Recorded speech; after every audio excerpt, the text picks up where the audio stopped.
Johnston with Know Forsyth, and I've traveled to the northern part of Cumming today to speak with Suellen Daniels of Aquaponics, Meals by Grace, and Film Ministries. Thank you for joining me. It's my pleasure. Thank you for coming to the farm. Oh, well, I've just really enjoyed the tour you just provided me, and I'm getting an education on what aquaponics is versus hydroponics. So why don't you tell our viewers the difference of what your aquaponics farm does? The difference is, in a simple way, of hydroponics and aquaponics is aquaponics uses fish to fertilize the plants. They cannot tolerate any chemicals whatsoever, so it's a closed loop system. The fish do their business in the water, and that provides the nutrients to the plants. The solids are filtered out, and the nutrient-laden water goes to the plants. The plant roots continue to filter the water back to the fish. In hydroponics, chemicals have to be added as nutrients to the water to fertilize the plants, because water in and of itself doesn't have sufficient nutrients to be able to do that.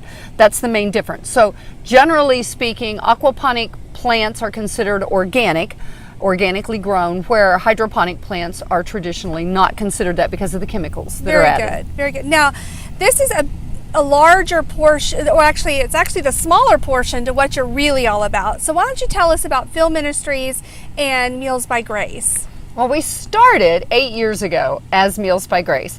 In 2010, 2009, my husband and I lost everything in the economic downturn. Like so many. Yes, like so many. And we found ourselves in need with 7 part-time jobs, really struggling. And one of the needs that we had was food. We had a client that bought our food for like 3 years. And did you have a home-based garden? Is that? No, we didn't. We were working so much we had time to do nothing. We couldn't even make it to a pantry because food pantries are only open in a random hour here or there. We were working so many jobs. We were really struggling, and the client that bought our food for us was really sweet, but it was kind of like a chopped basket. You know, it would kind of be like, what can I make out of this? Yeah. So it was a real education, but we discovered along the way there were so many families just like us that were new to this world of need and didn't honestly know how to navigate it. And the more we did it and the more that we struggled with it, we realized there were a lot of families in need and a lot had children. We were thankful that our kids were adults and we didn't have those kids at home we were trying to feed, but we thought, well, what do they do? Yeah. So, I was asking them, what do you do for food? And they would say, oh, it's great. You know, the kids get breakfast and lunch every day at school. And I'm like, wow, that is great. Well, what do you do in the evenings? What do you do on weekends? What do you do in the summer when kids are out of school? And there was always this kind of awkward pause, and they would go, the kids get breakfast and lunch every day at school.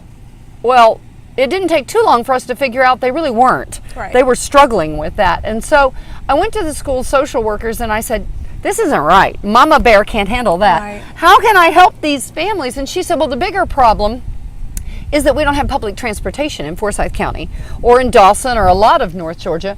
And even the families that have a need can't get to a food source. Even if we had more pantries, more food sources, they can't get there. And I said, okay, so we'll take the food to them. So that's kind of how we started in our kitchen as a home delivery focused entirely on families with school-aged children. Yes. All of our families come to us through the school social workers. So they are specifically identified as having need and recommended to us, which I love. So we currently home deliver to 65 families. We've got about 120 families on our waiting list trying to get a spot in that home delivery program. Then we have a client choice pantry, which gives dignity back to our families. The client choice pantry, people shop like in a grocery store. So it's over in the North Cumming Corner Shopping Center near Slopes and Ingalls. And 2 days a week, families with transportation can come there and select their food. Along the way, we discovered another problem. Our families needed basic life skills and they needed job skills if they were ever going to move forward. Because as a food pantry, as a food delivery service, we were basically like everybody else. We were given a man a fish, given a man a fish, given a man a fish. Well, we don't want to do that. We want our families to improve and to move forward with their lives. New job skills. Have opportunities, exactly, with new job skills, new ability to move on, the ability to be self-sustaining and provide for their family. That gives them dignity. It's what they truly, truly want. But you've grown into a huge operation now. And you're not only in Forsyth County. We're also in Dawson County. Dawson County. And we have partnerships in Gwinnett County. So what's really important, I think, for people in certain very privileged areas of Forsyth County to understand is that there are still children, possibly, in your child's classroom that are hungry? There are definitely children in your child's classroom. Yes. Right now, the school social workers told us a couple of weeks ago that the request for the free and reduced breakfast and lunch is up 37% this year, more than ever before. Goodness. 37% this year, as well as the economy is doing. Part of that is political.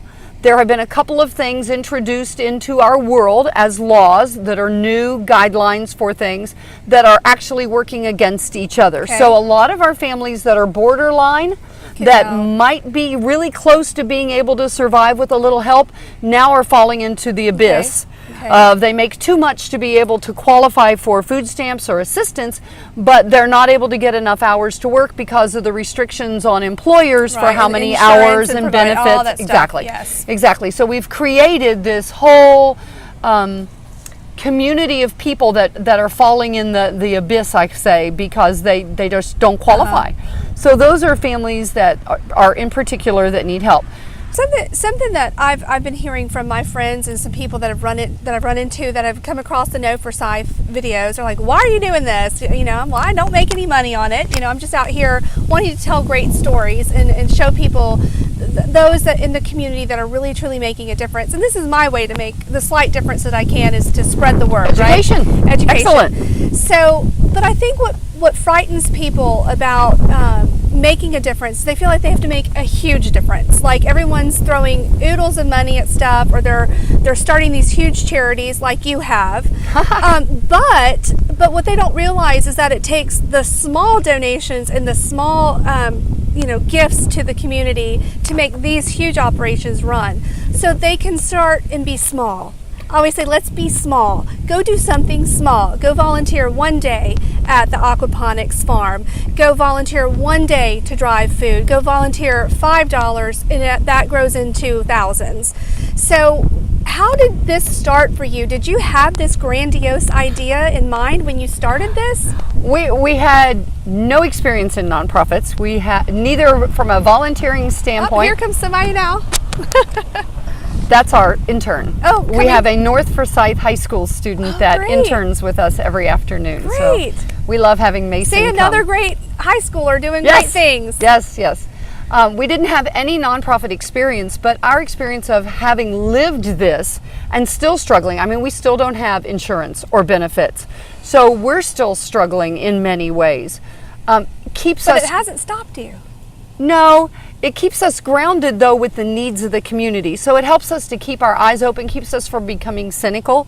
It keeps us able to be in touch with both sides of the community, to talk to them about ways that they can make a difference. As you said, come work on a Sunday or on a Tuesday, Thursday at the pantry, do something small, and offer more job skills. Now, if somebody is hungry out there and they have children in school, they can go to their school counselor. Yes, or Okay. social worker or Social worker. teacher, any now, of those. Now, if they are an adult or a senior, then they should go to our Client Choice Pantry. okay, go to the They can Client reach Choice out to us. Pantry. We have two Facebook pages. We have both Meals by Grace and Phil Ministries, just like we have the two addresses that go to the same website. Okay. We have two Facebook pages.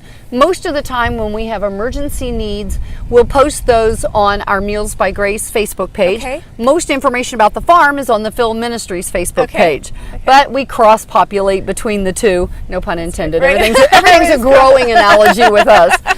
So those are the best ways to reach out to us. If someone has a need, they can come to that. We have had people show up on a Sunday at a service day that heard about us and had a need, and privately, approached us and said, our family really needs some food. And so we've made arrangements to be able to send them off with food. Why is it so important to feed our hungry children? What does that do for the community?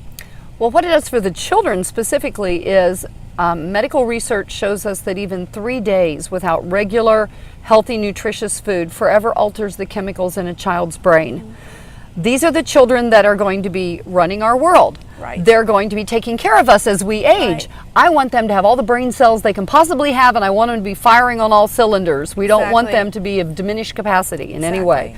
Healthy nutrition. But it also supplies to our community a healthy workforce in the generations to come. By being able to help their families to provide for them, it helps provide a better social economic community for our for our community at large. So it's not just the workforce growing up, but our families. It also reduces crime.